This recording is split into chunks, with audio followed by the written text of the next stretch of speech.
meneteskan air mata. Dan setiap kali Abdul Ghaffar ini mengingat peristiwa itu langsung menangis, sehingga dinamakan, lebih terkenal dengan nama Nauf, likasratin Nauf, karena sering nangis. Jarane wong Jawa gembeng, nangisan, Nabi gembeng.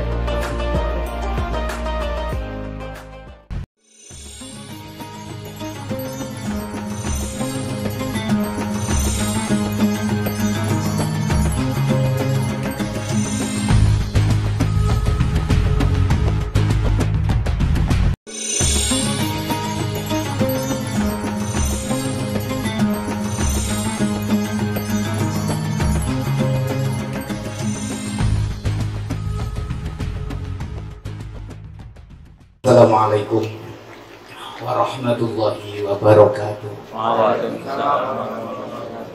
Bismillah, alhamdulillah, wassalatu wassalamu ala rasulillah wa ala alihi wa ashabihi wa mawala.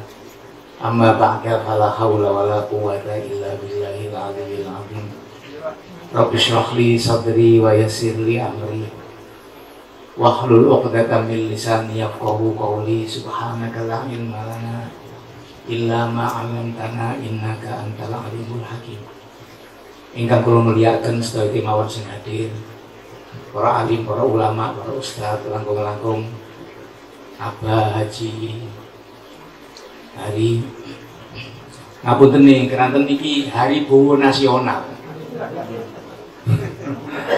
Jadi nek kapane bulan Bowo Nasional niki nek mboten bowo dadi mlebu buku enting-enting. Masyaallah, muga-muga panjenengan sing rawuh diparingi barokah saking ngersane, paringi panjang umur, sehat walafiat, kadar rezekine halal barokah. Hadirin yang dimuliakan Allah, kita lanjutkan kajian kita meskipun tidak lama ya. Pada bait berikutnya kitab Aqidatul Awam, yang bawa kitab dibaca ya, diulang-ulang satu bait ini. Bismillahirrahmanirrahim. Falhamdulillahil qadimil awali al-akhiril baqi bila tahawuli. Falhamdulillahil qadimil awali al-akhiril baqi bila tahawuli. Falhamdulillahil qadimil awali al-akhiril baqi bila tahawuli. Falhamdulillahil qadimil awali al-akhiril baqi bila tahawuli.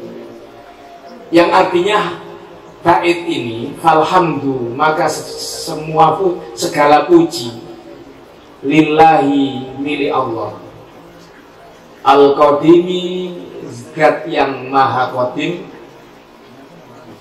al-awwali, zat yang maha awal, al-akhiri, zat yang maha akhir, al-baqi, zat yang maha kekal, bila tahawuli, tanpa ada perubahan. Kalau kita kaji perkata ya kan, kalimat alhamdulillah ini fa-nya namanya fa fasihah. Setelah menyebutkan abda'u bismillahi warrahmani wabirrohimi daimil ihsani, selayaknya kita memuji kepada Allah. Segala puji bagi Allah, segala puji bagi Allah, karena yang pantas dan patut dipuji hanya Allah. Oleh karena itu, al daripada alhamdu itu lil istighraq, semuanya. Karena puji itu, pujian itu mencakup pertama puji qadim li qadim. Allah memuji terhadap zatnya. Seperti dalam surat Al-Anfal ayat 40, nikmal maula wa nikman nasir. Sebaik-baik yang dipasrahi adalah Allah, sebaik-baik yang menolong adalah Allah. Ini Allah memuji terhadap zatnya. Ni'mal maula wa ni'man nasir. Yang kedua, hamdu hadis liqadim.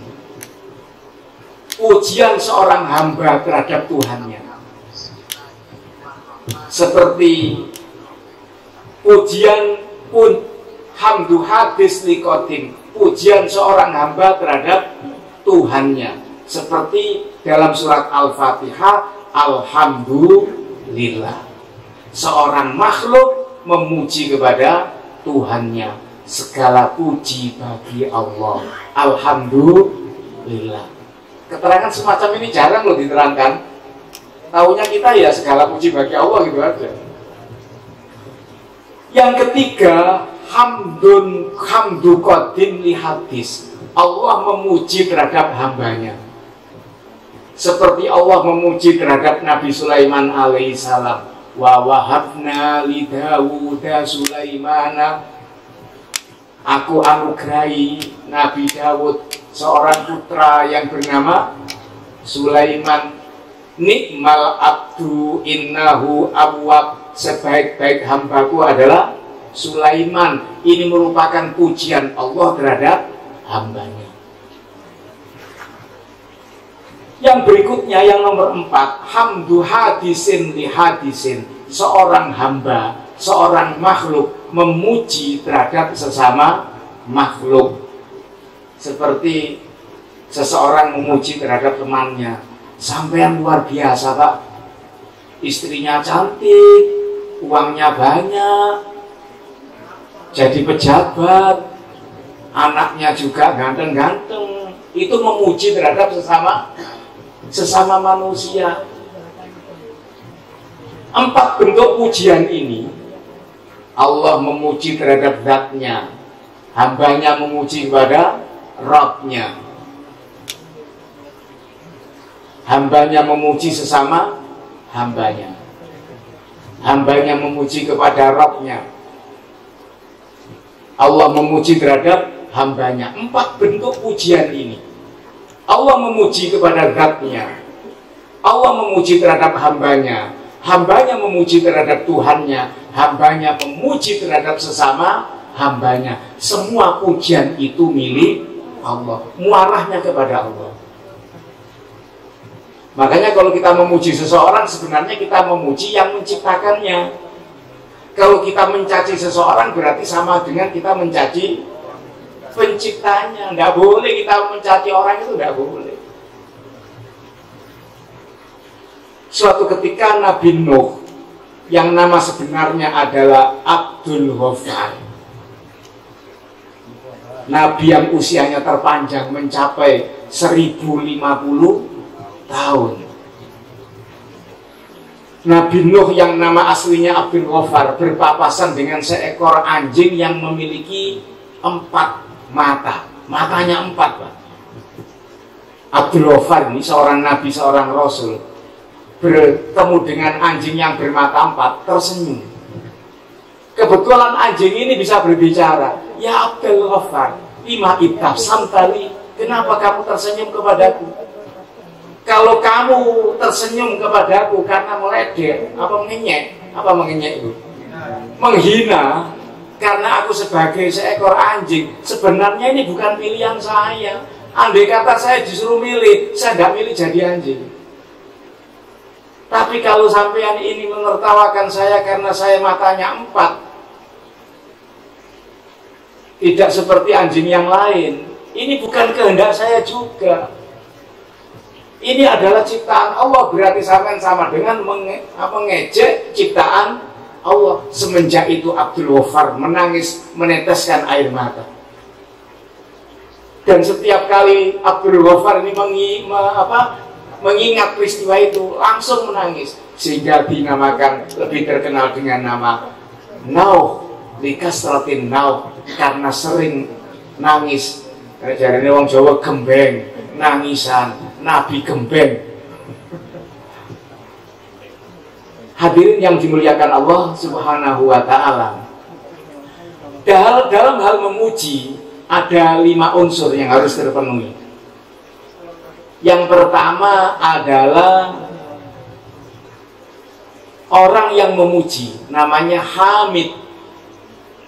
Hamidun, isim fa'il, orang yang memuji. Munsyiul hamdi, orang yang memuji. Harus ada ini. Yang kedua mahmud. Mahmud itu artinya mustahikul hamdi, yang berhak untuk dipuji. Yang memuji, yang berhak untuk dipuji. Yang ketiga mahmud bih, yang digunakan untuk memuji. Biasanya apa? Yang digunakan untuk memuji, alat untuk memuji itu apa? Paling tidak lisan. Paling tidak lisan. Namanya mahmud bi, yaitu lisan. Yang ketiga mahmud alaih. Mahmud alaih itu atas dasar apa kalian memuji? Kalau karena diberi sesuatu, berarti mahmud alaihnya yang mendorong untuk memuji adalah pemberian itu, namanya mahmud alaih. Yang kelima segot. Segot itu artinya ucapan yang digunakan untuk memuji, bisa bahasa Arab, bisa bahasa selain Arab. Lah memuji itu kalau kita tinjau dari sisi hukum ada 4 hukum memuji. Yang pertama, memuji itu wajib hukumnya. Seperti halnya memuji kepada Allah ketika sholat dan ketika menyampaikan khutbah Jumat. Dalam sholat kita membaca Fatihah, apa yang kita ucapkan pertama? Setelah bismillah, alhamdulillah. Ini sebenarnya memuji pada siapa? Segala puji bagi Allah. Kalau sholat tanpa membaca alhamdulillah, sandak sholatnya. Begitu pula ketika khutbah Jumat, membaca alhamdulillah, memuji kepada Allah, hamdalah, merupakan rukunnya khutbah yang harus ada. Alhamdulillah. Kalau RNU dibalang-balangi, alhamdulillah. Alhamdulillah. Yang kedua sunnah. Memuji itu hukumnya sunnah dari sisi hukum ya. Contohnya memuji ketika khutbah nikah, memuji ketika berdoa memohon kepada Allah. Allahumma shalli ala sayyidina Muhammad wa ala sayyidina walhamdulillahi rabbil alamin. Allahumma inna nas'aluka. Doa diawali dengan membaca alhamdulillah, memuji kepada Allah, hukumnya sunnah.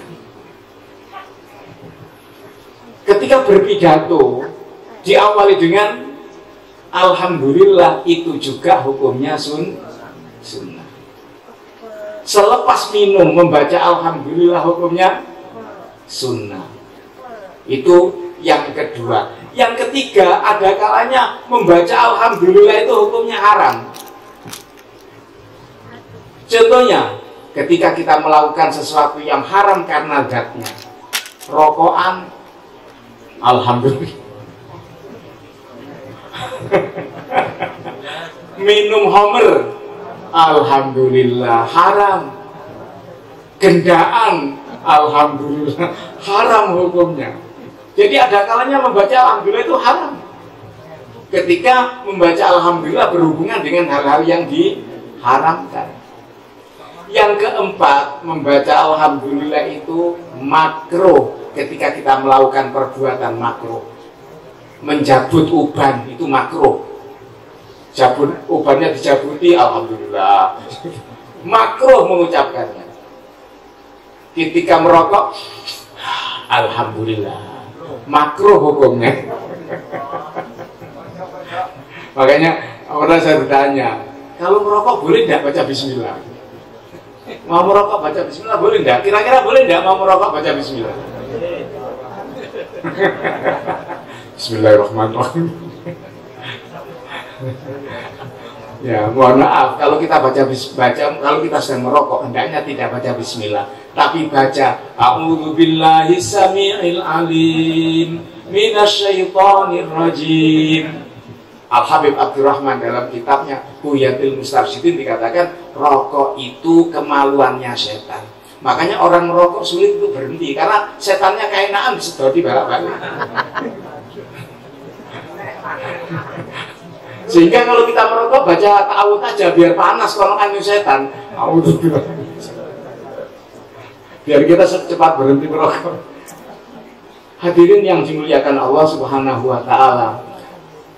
Kalimat tahmid, kalimat alhamdulillah di dalam kitab Nurul Dhalam karangannya Imam Nawawi Al-Bantani At-Tanaro Al-Jawi, bahwasannya di dalam Al-Quran ada 5 surat yang diawali dengan alhamdulillah dan ada 5 surat yang diakhiri dengan alhamdulillah. 5 surat yang diawali dengan alhamdulillah. Pertama, surat Fatihah. Alhamdulillahi Rabbil Alamin menurut madhab Maliki dan Hanafi. Karena menurut beliau Bismillah tidak termasuk Fatihah. Tapi kalau madhab Syafi'i, Fatihah diawali dengan Bismillah, bukan Alhamdulillah. Yang kedua, surat Al-An'am. Alhamdulillahilladzi khalaqas samawati wal arda. Al-ayat. Yang ketiga, surat Al-Kahfi.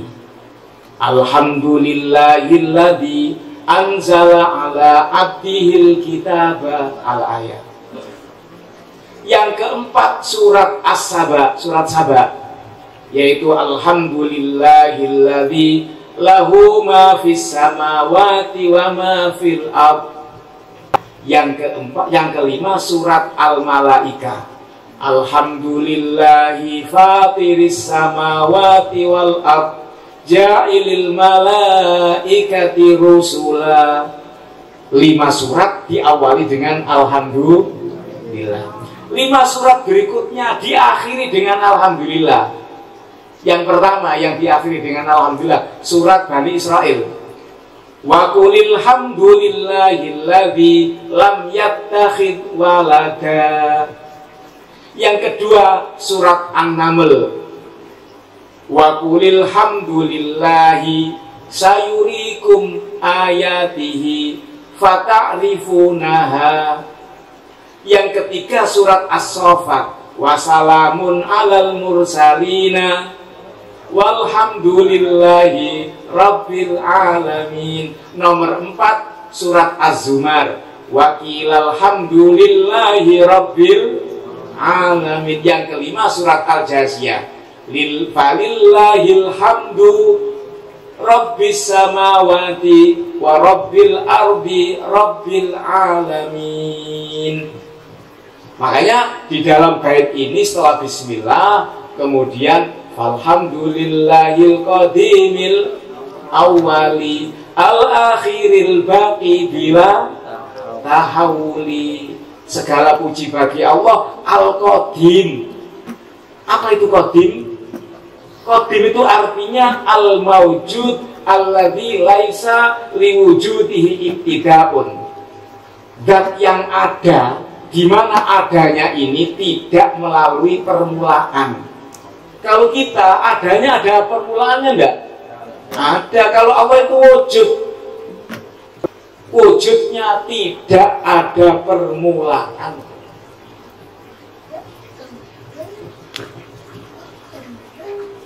Jadi wujud gitu aja. Apa buktinya Allah wujud? Adanya makhluk. Makanya beberapa bulan yang lalu, beberapa tahun kalau nggak salah, ada orang mengatakan, kamu membaca 2 kalimat syahadat, bersaksi tidak ada Tuhan selain Allah. Kata-kata bersaksi, kamu pernah melihat Allah nggak? Yang namanya menyaksikan kan harus melihat. Kemudian kamu bersaksi tidak ada Tuhan selain Allah, terus kamu melihat Allah nggak? Tapi kok bersaksi? Ini sampai ditakoki nonton, ya apa jawab? Ya enggak.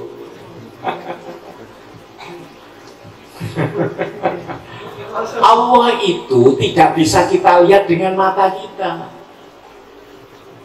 Kita bersaksi tidak ada Tuhan selain Allah, keimanan kita.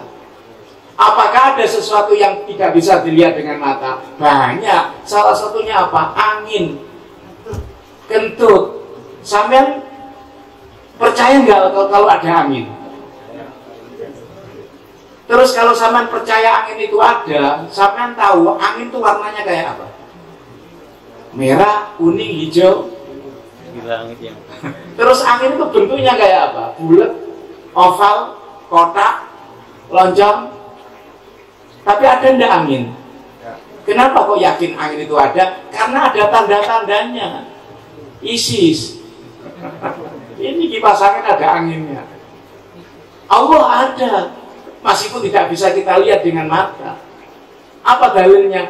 Adanya alam semesta. Langit sebegitu luas tanpa ada cagak. Siapa yang menciptakan? Allah. La ilaha illallah. Al-awwali, zat yang awal. Yang dimaksud awal ini alladzi la fitahali wujudi. Wujudnya tidak ada awalnya, sama dengan qadim. Alladzi laisa li wujudihi ibtida. Kemudian al-akhiri, alladzi la fitamali wujudi. Wujudnya tidak ada akhirnya. Jadi Allah itu wujud ada, tidak ada awalnya, tidak ada akhirnya.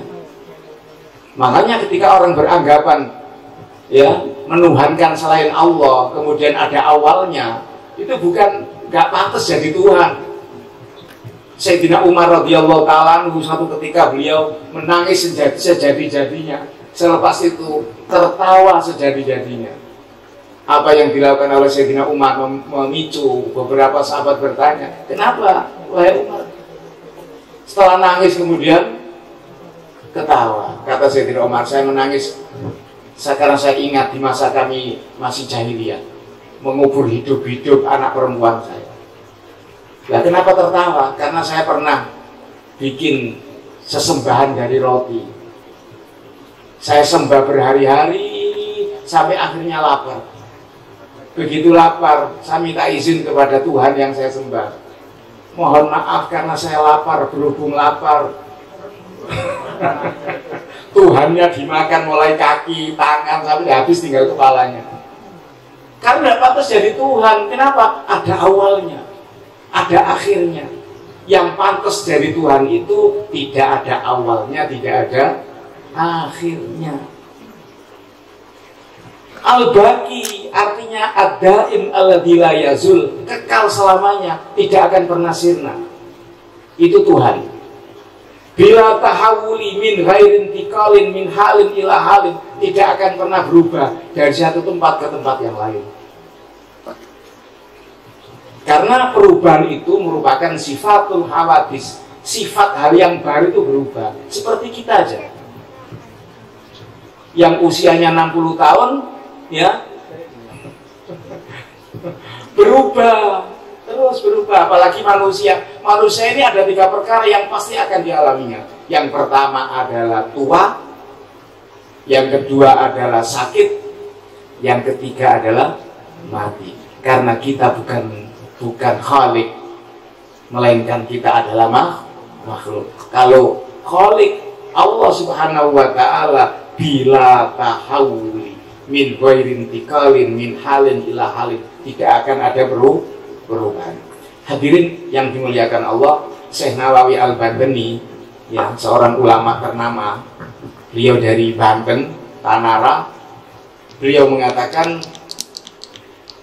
sesuatu itu ada 4 bagian. Yang pertama, la awwala lahu wa la akhira lahu, tidak ada awalnya, tidak ada akhirnya. Siapa itu? Dzatullahi subhanahu wa ta'ala wa sifatuhu, zat Allah dan sifatnya, tidak ada awalnya, tidak ada akhirnya. Yang kedua, syai'un lahu awalun wa akhirun, ada awalnya, ada akhirnya. Siapa itu? Sifatul makhlukina wa dzatul makhlukina, keberadaan makhluk, asalnya tidak ada menjadi ada, begitu ada kemudian tidak ada, itu adalah makhluk. Yang berikutnya, yang ketiga adalah syai'un laisa lahu awalun wa lahu akhirun, tidak ada awalnya tapi ada akhirnya. Yaitu apa? Adamunal azali, ketidakadaan kita di zaman azali. Di zaman azali sebelum terciptanya manusia, ketidakadaannya itu ya tidak ada awalnya. Pokoknya tidak ada. Tidak adanya itu tidak ada awalnya. Tapi ketidakadaannya itu ada akhirnya dengan wujudnya manusia. Sebelum kita ada, kita tidak ada. Ketidakadaan kita itu ada awalnya enggak? Tidak ada. Tapi ada akhirnya, diakhiri dengan kelahiran kita. Itu yang ketiga. Yang keempat, la syai'un lahu awwalun wa laisa lahu akhirun. Ada awalnya tapi tidak ada akhirnya. Ada awalnya tapi tidak ada akhirnya. Apa itu? Ad-darul akhirah. Kehidupan akhirat. Ada awalnya tapi tanpa ada akhirnya. Ketika nanti kita di surga, tidak ada akhirnya. Selamanya kita di surga. Ketika orang-orang kafir berada di neraka, selamanya tidak akan pernah keluar dari neraka. Na'udzubillah. Jadi alam akhirat itu ada akhirnya, ada awalnya, tapi tidak ada akhirnya. Barangkali ada yang perlu ditanyakan, saya persilakan.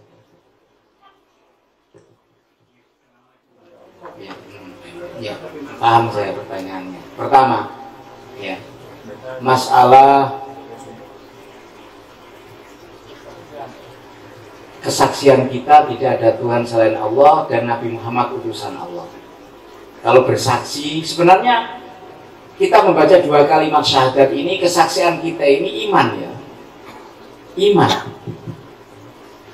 Makanya Nabi mengatakan tuba liman ro'ani wa amanabi. Beruntung banget orang yang pernah melihat aku dan percaya kepadaku. Lantas Nabi kembali mengatakan tsumma tuba, tsumma tuba, tsumma tuba, sampai diulang-ulangi 3 kali.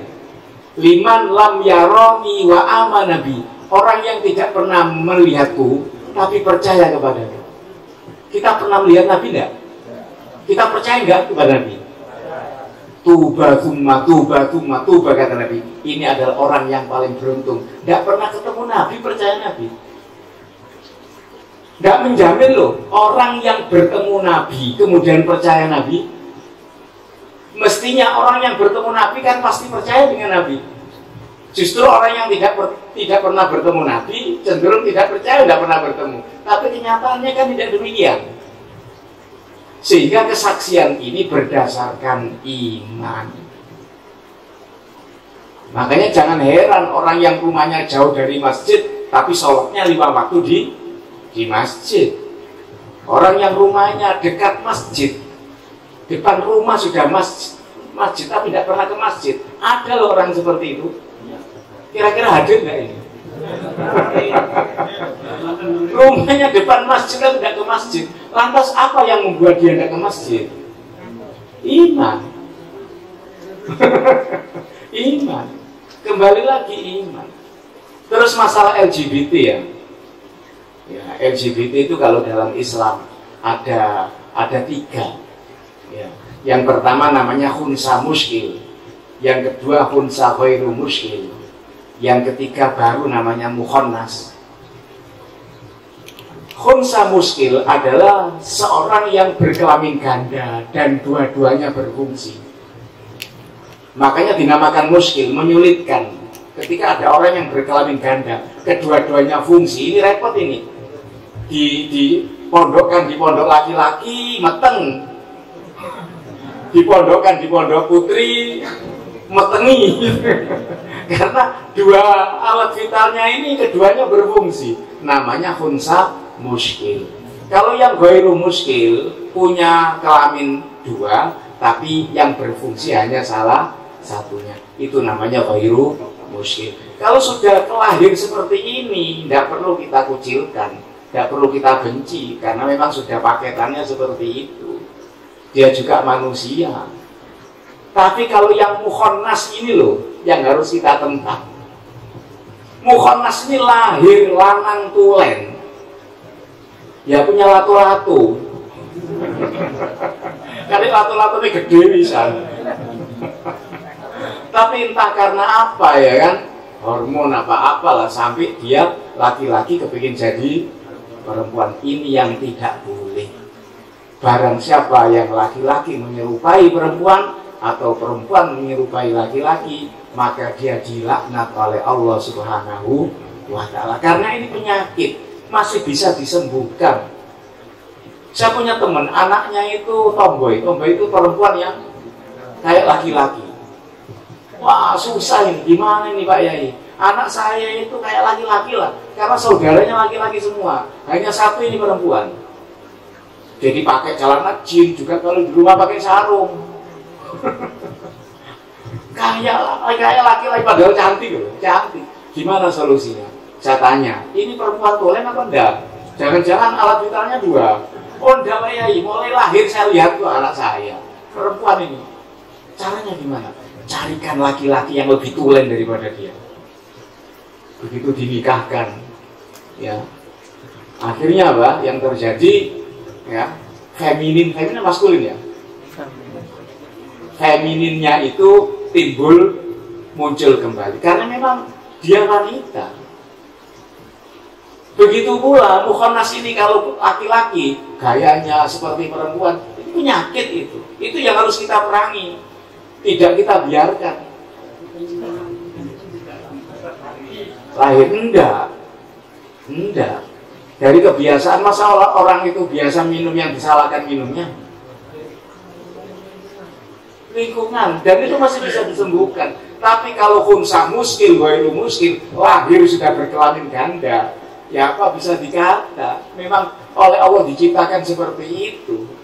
Itu yang tidak boleh kita mungsuhi. Bisa dipahami ya? Ada yang tanya lagi barangkali?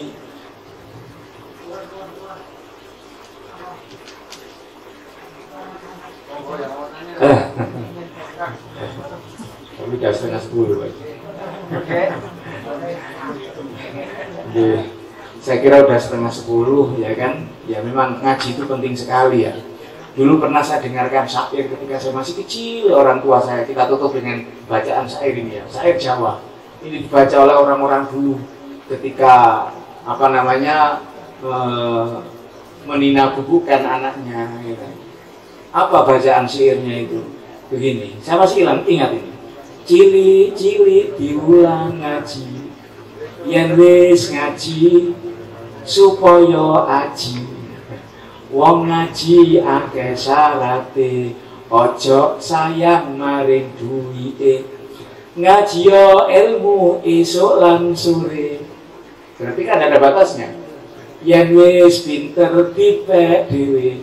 Mosok nek pinter dipek wong? Enggak. Kalau kita ngaji, kita tahu tentang agama, akan berguna bagi kita sendiri. Yang wis pinter dipek dhewe. Agama Islam, agama suci, gak iso ngaji bakal dibenci.